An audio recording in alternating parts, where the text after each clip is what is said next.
everybody, and welcome back to my channel. And if this is your first time here, welcome. This is Essential Patience, and I am Patience.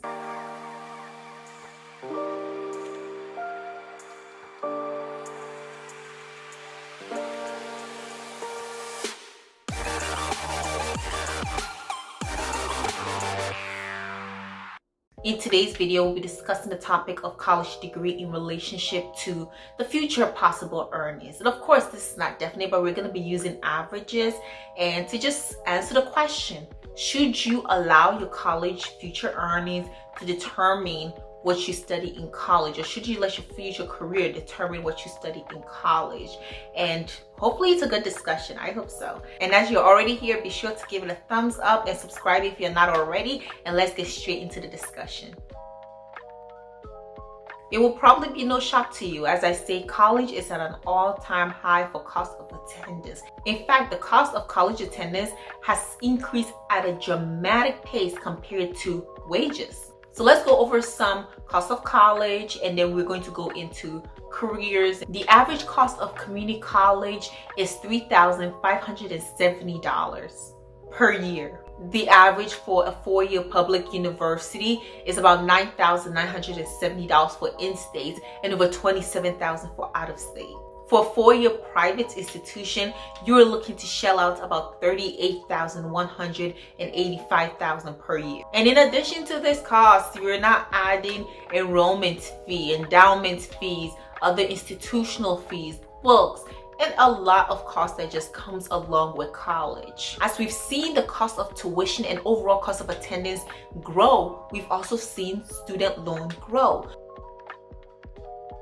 So as of the filming of this video, the third largest debt in the United States is student loan. And it's third only to mortgage and home equity loans, which by the way are appreciating assets. Student loans, well, it only appreciates in interest. And this debt is higher than the total auto loan and credit cards. The total student loan debt for the country is over $1.7 trillion, and it is only growing. The average student loan debt is between $28,000 to about $36,000, but let's not confuse average for median. The median is about $17,000. And you might be wondering, why is the median so different from the average? When we talk about median, it means that 17,000 is like the middle number. So over 50% owe more than 17,000, and over half the people who own student loan debt owe less than 17,000. So it's actually good news that over 50% of student loan debt is under 20,000. But why is the average so high? This is because of the different costs of institutions as well as degree levels. So for example, if somebody goes to a public four-year university and paying $10,000 a year, at the end of the 4 years, that's $40,000. And let's say they had $20,000 in scholarships and another like $10,000 in other grants. Then they had to come up with the $10,000, and they had student loan debts, right? That's for undergraduates. Now let's say that there's somebody else who is not only going to a four-year public university for their bachelor's degree, but then they also decide to go to a private school for their postgraduate degree, and then they decide to get a PhD after that. But now they also have another $40,000 for a postgraduate degree, and let's say they accumulate about $100,000 for their PhD. Now they have $180,000. And it is true that we see a lot of student loan debt, especially the largest amount from people such as doctors, because doctors not only go to undergraduate degree, but they also go to medical school, and medical school is very expensive. Also dentists. Dental school is one of the most expensive postgraduate schools in the United States. People who go for their PhDs. Law school is also expensive. So on average, people who have postgraduate degree are having more debt because they are going on and they're taking on more debt. So that's why the average is so different from the median. But as you go up in numbers, you realize that less and less people have these debts. So the number of people who have, say, $20,000 in student loan debt is much more than the people who have $100,000. That's much rare versus people who have $500,000 in student loan debt. And even I've heard of people who have over $1 million in student loan debt. That's more than just it being too much student loan debt or that school being so expensive. Some people are like over borrowing their student loan debt.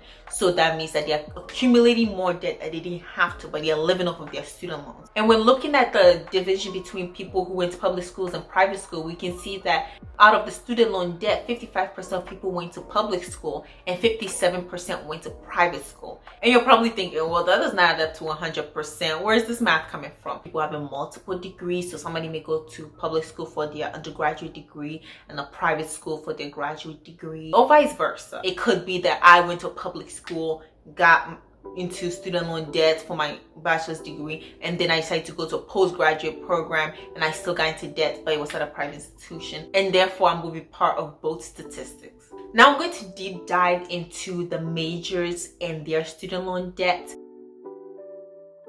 Which majors do you think have the most debt? Comment below before moving forward, and let's see if you get it right. These stats take a while to calculate, so it's not like we're going to use the most recent year. These are 2021 stats, and they're still very current, and they show the trajectory. Now, out of that $1.7 trillion plus, what big percentage is going to what degree? And this does not mean often that that degree has the largest average.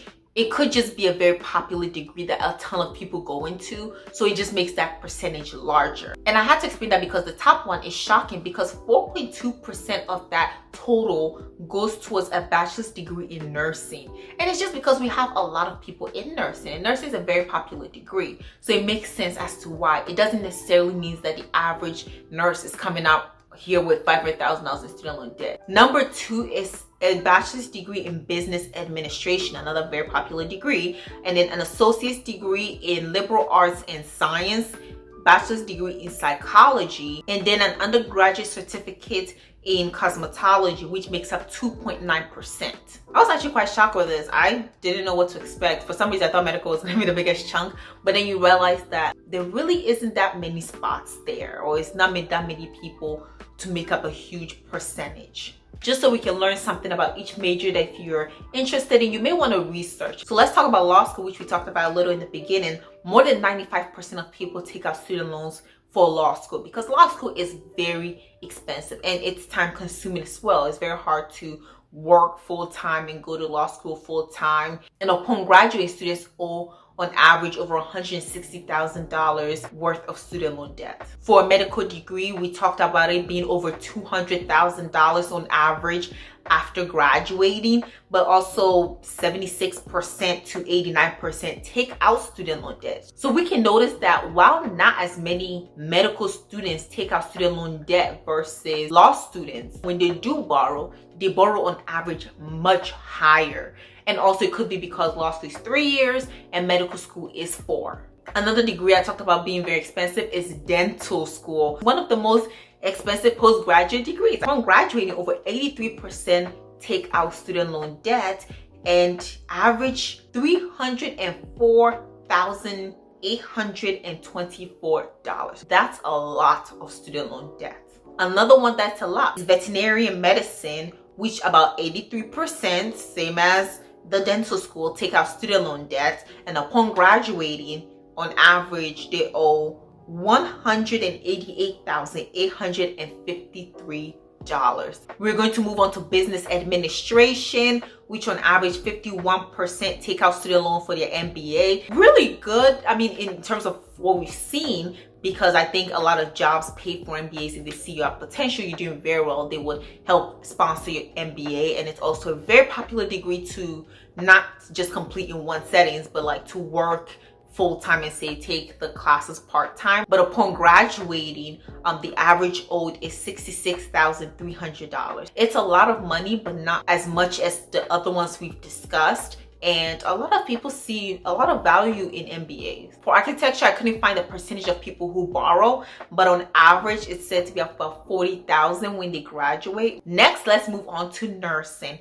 And nursing, we're going to have to break it down into several different categories because nursing is very broad. But let's start with the percentage. More than 70% of students in nursing school take out student loan debt for their degree. Associate's degree in nursing, which averages $19,928 For Bachelor's of Science in Nursing, it's $23,711. Now moving on to a Master's of Science in Nursing, that is $47,321. And we can see the more education you're getting, on average, the more student loan debt you're taking out. And if you wanted to be a pharmacist, here we go. On average, 85% of people in pharmacy school take out student loan debt, and on average upon graduation it is $173,561 in student loan debt. Moving quickly to education, 45% take out student loan debt, and upon graduation it averages $55,800. But I would say that there are a lot of educational programs that sponsor and incentivize people getting a degree in education and available opportunities to not take out student loan debt. So the last but not least field I am going to talk about, I didn't forget about you, communication and journalism. While I did not find the percentage of who takes out student loan debt, I can see that upon graduating with a bachelor's degree, the average is $24,233, and for a master's degree, it is $58,586. Now, something that you may want to ask yourself if you're going to spend all this money is, how much am I going to make in return? Let's go to the numbers and see. And these are slightly older. I know inflation happened, the recession, so things did change. But let's see on average, up to like a really large study, what is said to be the average early career. Please remember that this is early career. A doctor may be able to make $160,000 once they are like 7 years into their career, but early career they're making like $50,000. So you want to make sure that when you are taking these numbers, don't just think it as an average of how much everybody's making. We're talking about early career, people who are just getting out of college. So looking at these numbers, if you're doing physical science, you can expect an early career to look like $46,000 per year.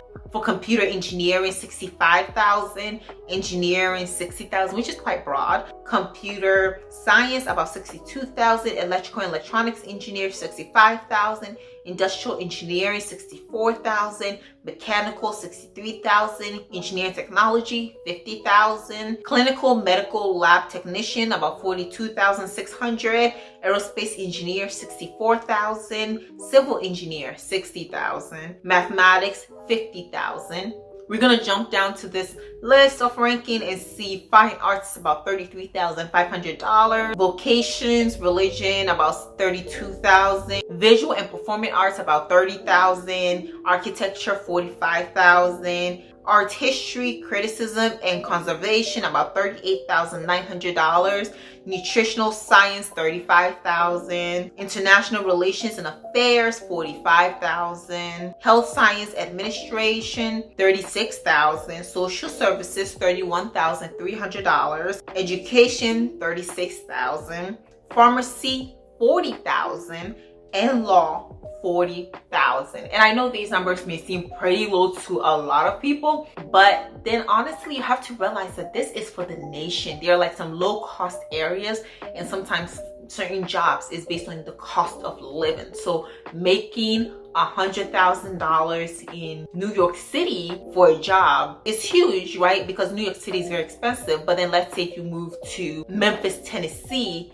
that exact same job, they might end up paying you like $60,000, because the cost of living in New York City is probably 2 to 3 times as much as Memphis, Tennessee. So you should also consider that you're averaging all of that. Every part of the country is not New York, LA, big city. Some places are just small towns and they pay lower wages because the cost of living is just not that high. The next section we're going to go to is more money making, not borrowing. So this is going to tell us about several degree fields and the average you can expect in mid-career. But we're also going to focus on early career because I found the stats which is different from what we found in the other study. It's similar, but I also wanted to present a different side, a different picture from what data is being gathered. And again, it could be from where you are, different places. So you will see that a lot of these numbers are similar, but I also wanted to give you mid-career. So your early career, you might start out low, but mid, move up. Also note that when I'm talking about these fields, I'm talking about people with a bachelor's degree. So it doesn't include postgraduates, masters. So starting with petroleum engineering,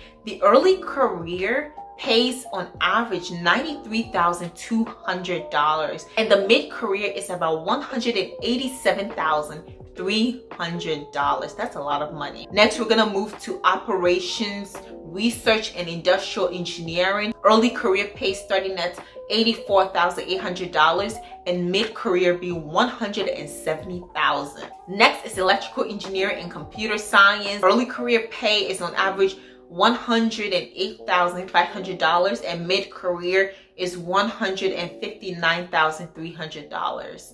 It starts higher than the other two, but it doesn't go as far. Next is interaction design, which starts at about $68,300, and for mid-career you can expect about $155,800. For public accounting, early career is $59,800 and mid-career is $147,700. We're going to jump down to business computing, which early career is $73,000 and mid-career is $143,600. For electrical power engineering, you're looking at about $76,100 for early career and mid-career of $142,600. For a systems engineer, early career is about $77,700 and mid-career is $139,200. If you're in pharmacy, early career is $68,600 and mid-career is $138,700. Moving on to building science, early career is about $53,800 and mid-career is $135,900. For chemical engineers, they can expect about $76,900 for early career and for mid-career $135,900. For electrical and computer engineers, early career is about $78,100 and mid-career is $131,600. For computer science, early career is about $79,400 and mid-career is $131,300. We're going to end it out with marine engineering. Sounds very interesting, which early career is about $79,900 and mid-career is $131,300. I find this very interesting, and before I give you my thoughts and opinions, I'm going to give you 4 facts that I found very interesting that I think everybody should know about. The first one is that the top paying college majors earn $3.4 million more than the lowest paying majors over a lifetime. So can you imagine just the difference because of the major? And of course there's a lot, it has a lot to do with it, to the type of job, the company you're working for, and overall like cost of living of where you're living. But $3.4 million, that's wild. The second one is highest paying majors, which happens to be majors in STEM and business, are also the most popular majors, accounting for 46% of total graduates. Because sometimes I hear people like make jokes like, oh, most college degrees are useless. Obviously, we're seeing that 46% are in STEM or in business, which are some of the top paying college degrees.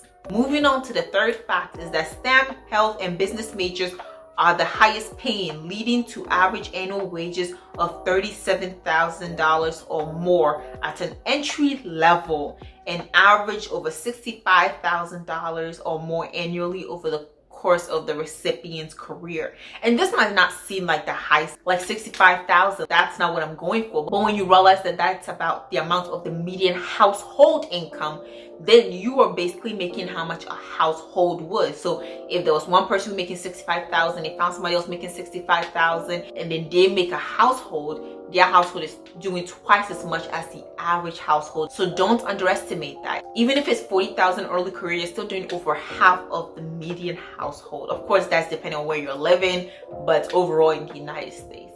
And the fourth one I think you should know is that the 10 majors with the lowest median earnings are early childhood education, which averages about $39,000 per year, human services and community organization, averaging $41,000 per year, studio arts, social work, teacher education, and visual and performing arts, which average $42,000. Theology and religious vocations and elementary education averages $43,000. Drama and theater arts and family and community service average $45,000 per year. And this is not just for early career, this is like the entire field. Those are pretty low compared to the numbers that we saw. But if it's your passion, I say go for it. And as we move into my opinions, I'm just going to share that. Go to a school that's within your budget. So even if your career is something that's going to be high paying, low paying, you still want to go to a school that's within your major, just to make sure that when you graduate, you have options. So even if you thought you wanted to be a doctor and then you finished your bachelor's degree and you're like, I don't think this is for me, you don't have a ton of student loan debt that you feel the need to go through and finish. And the next one is to go to a school that costs less than the average of your early career field salary.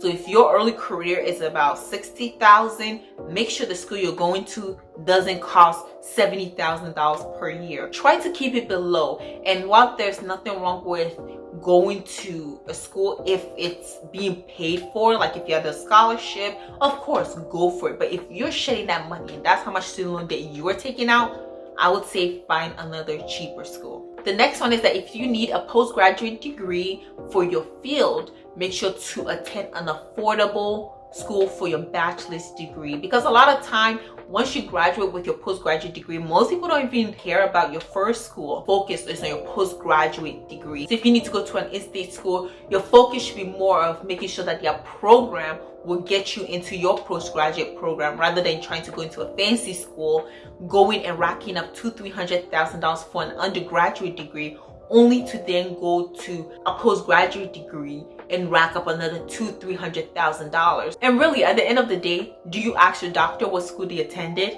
If you've ever had a lawyer, did you ask them where they got their law degree from? When you went to buy a car, did you ask them where their engineers went to school?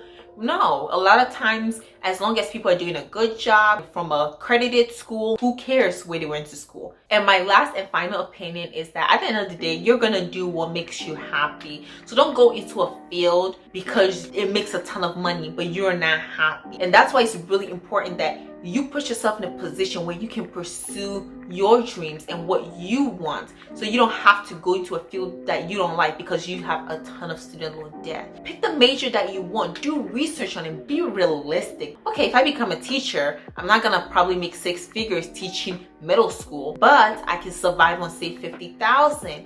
And if I put myself in position for this scholarship and this teaching opportunity and this financial aid, I'll be able to graduate with less than $10,000 on student loan debt, and therefore I can live a pretty good life as a middle school teacher. And you don't go to school and then be disappointed coming out expecting to be making $250,000 as a basket weaver and realizing that, oh no, my basket weaving degree job market value of $20,000. And with that, I am bringing this video to an end. I hope it was helpful. Like, my whole thing is about educating, doing your research and making sure that the information you need is readily available to you to make the best decision that you can. Like, comment, and subscribe if not already, and be sure to ring that notification bell so that you will get a notification every time I post a video. I post a video twice a week, on Tuesdays and Fridays. Every Tuesday, every Friday. Being consistent. So thank you again, and let me know in the comment section, what are you majoring in, and do you know the early career pay? This video giving you a reality check to make sure that you know what you're going into in the future.